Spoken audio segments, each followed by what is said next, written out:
दुख का कारण है असंतोष। यदि हम मन के अंदर असंतोष लेकर के घूम रहे हैं, हम अपने यहाँ बात कर लेते हैं, वो हो जाता है कि हमारा आर्य समाज थोड़ा सा ये हुआ वो हुआ। लेकिन एक और बात सुन लीजिएगा, संतोष की बात भी यही है। यदि समाज में कोई संगठन परिवर्तन ला सकता है, समाज को कोई नई दिशा दे सकता है, तो केवल और केवल आर्य समाज दे सकता है। निराश मत होइएगा। ये हमारे बैठे दिनेश पथिक जी, पिताजी इनके सत्यपाल पथिक, कई जगह साथ रहने का अवसर मिला। एक रोज जब हम बैठे थे, बात कर रहे थे, पंडित सत्यपाल पथिक थोड़े भावुक होकर के कहने लग गए कि आचार्य जी, जब लोग कहते हैं कि आर्य समाज मर गया, आर्य समाज मर गया, पंडित जी भावुक होकर के कह रहे थे कि उस समय बड़ा दुख होता है।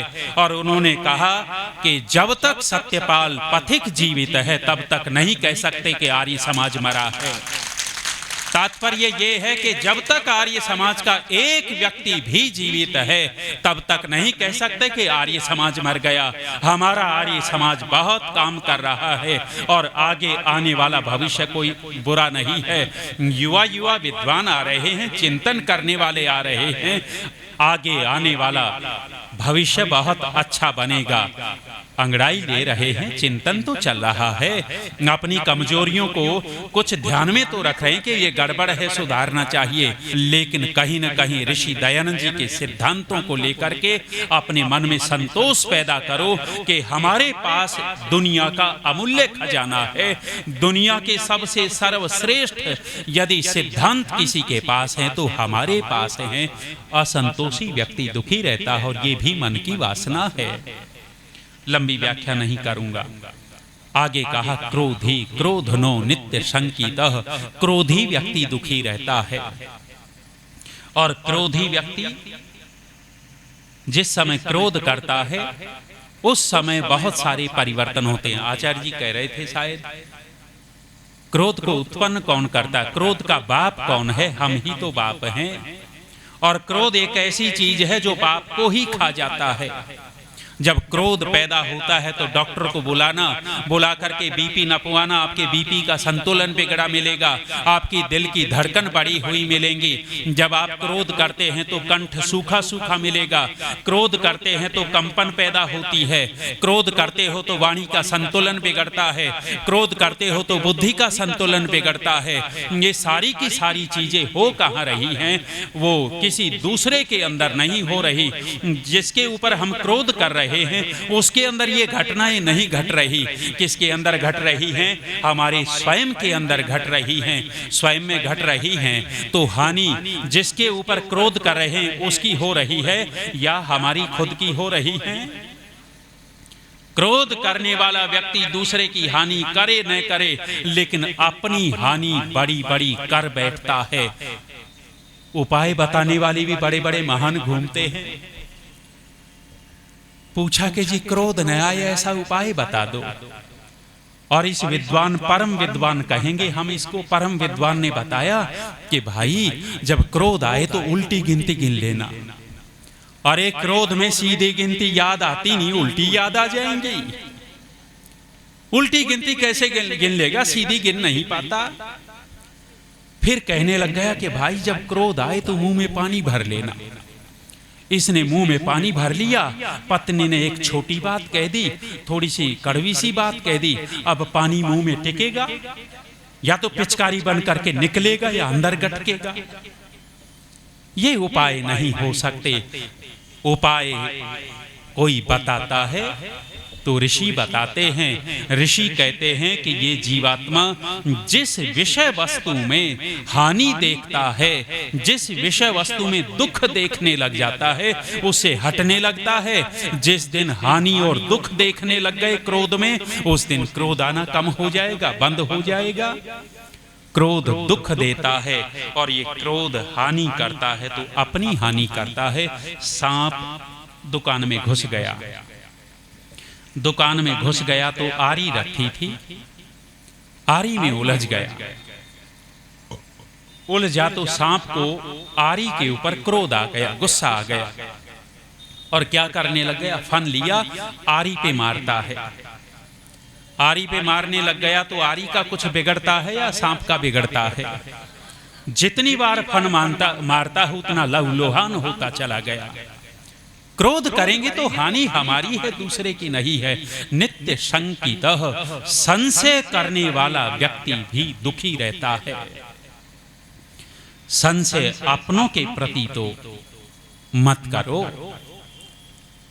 दुनिया में आधी पत्नियां तो इसी बात में दुखी रहती हैं कि कहां गया, लेट आया है, पता नहीं कहां रह गया, किसी और से तो बात नहीं करने लग गया।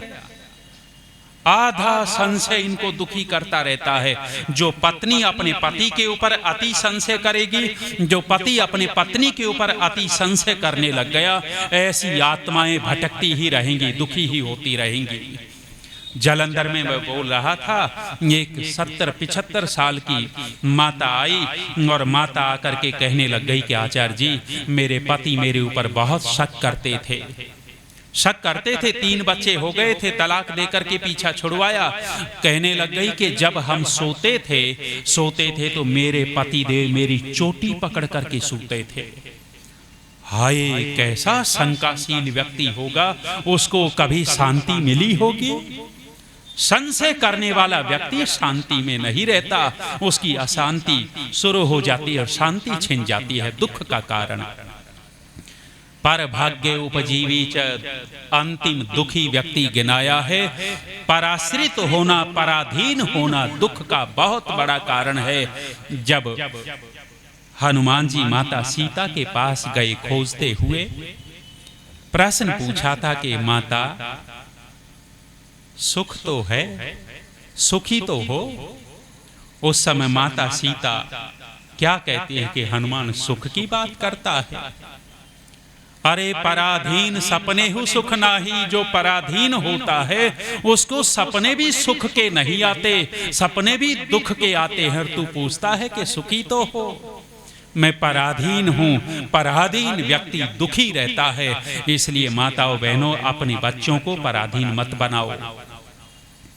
स्कूल जा रहा है 5 साल का बच्चा तो मम्मी ही जूते पहनाएगी, मम्मी ही ड्रेस पहनाएगी, मम्मी ही उसके बैग तैयार करेगी। अरे पराधीन कर दिया तुमने।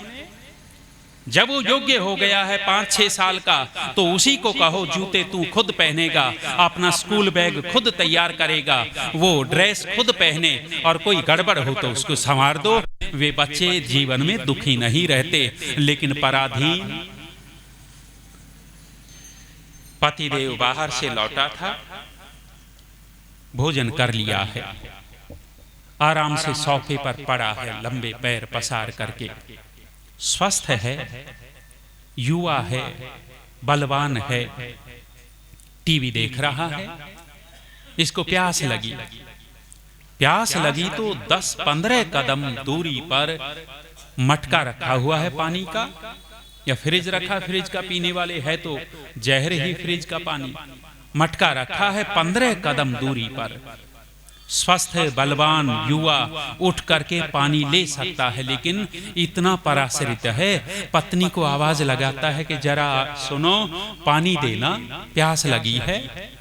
और वो पत्नी रसोई का काम छोड़ करके आएगी, 1 गिलास पानी लाएगी और आकर के इसका गला गीला करेगी, ले भिगो ले। अरे भले पराधीन आदमी, यदि तू खुद उठ करके ले लेता, तेरा शरीर ठीक रहता, मन को प्रसन्नता मिलती। हर एक काम में दूसरे को तू कर दे, तू कर दे, तू कर दे। ऐसे लोग धीरे धीरे दुख की ओर जाते हैं। और जो लोग अपने काम स्वयं करते हैं, स्वयं काम करने वाले, पराधीनता की व्याख्याएं और बड़ी बड़ी हो सकती हैं, लेकिन कम से कम छोटी छोटी व्याख्याएं ही समझ लो। महर्षि कपिल कहते हैं कि भाई, न श्रवण मात्रेण तत्सिद्धि अनादि वासना याह बलवत्वात्, केवल सुनने मात्र से सिद्धि नहीं मिलती। वासनाओं के बलवान होने के कारण अब शिष्य ने फिर से हाथ जोड़े और कहा कि गुरुवर, हम तो उलझ गए। ऋषि लोग कभी उलझाते नहीं हैं, ऋषि तो सुलझाते हैं। और वो कहता है हम तो उलझ गए, आपने कहा सुनने से सिद्धि नहीं मिलेगी, कारण वासना बता दिया, अब हम उलझे इसलिए कि हम ये चाहते हैं कि वासनाएं कैसे खत्म हो, इसका उपाय और बता दो।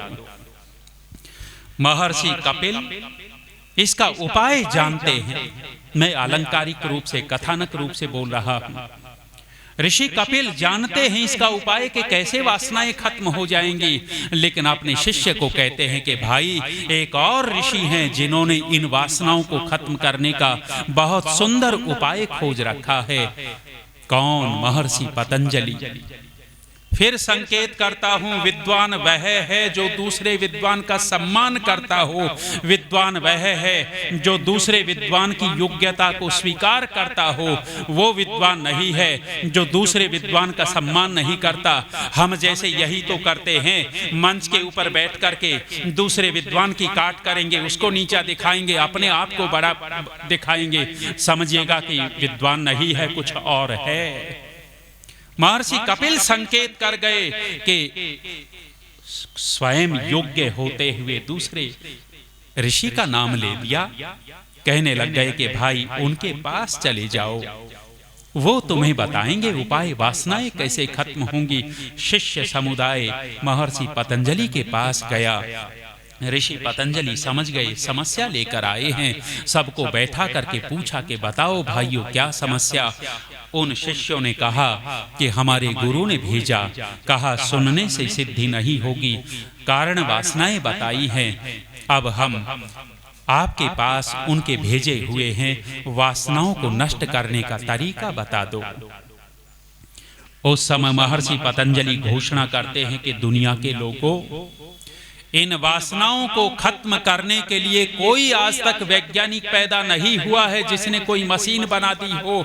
आप मशीन लगाओ और ईर्ष्या, द्वेष, क्रोध, काम सब दूर हो जाएं। आज तक कोई डॉक्टर पैदा नहीं हुआ है जिसने इंजेक्शन बना दिया हो, लगवाओ ये सारे खत्म हो जाएं। आज तक कोई वैद्य पैदा नहीं हुआ है जिसने कोई अरिष्ट, आसव, गोली बटी तैयार कर दी हो, खाओ पियो और वासनाएं खत्म हो जाएं। उस समय महर्षि पतंजलि एक नए सूत्र को लिखते हुए कहते हैं, तत् प्रतिषेधार्थम एक तत्व अभ्यास। वह अंतरायों की बात कही है, उससे ऊपर अंतराय गिनाए हैं और वहीं आगे सूत्र लिखा, तत्प्रतिषेधार्थम एक तत्व अभ्यास।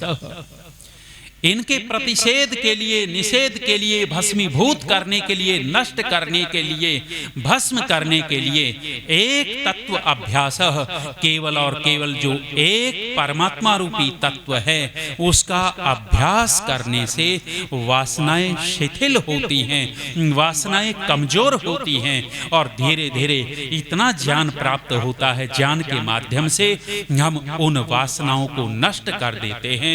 वासनाओं को नष्ट करने का केवल और केवल एक ही रास्ता, कौन सा?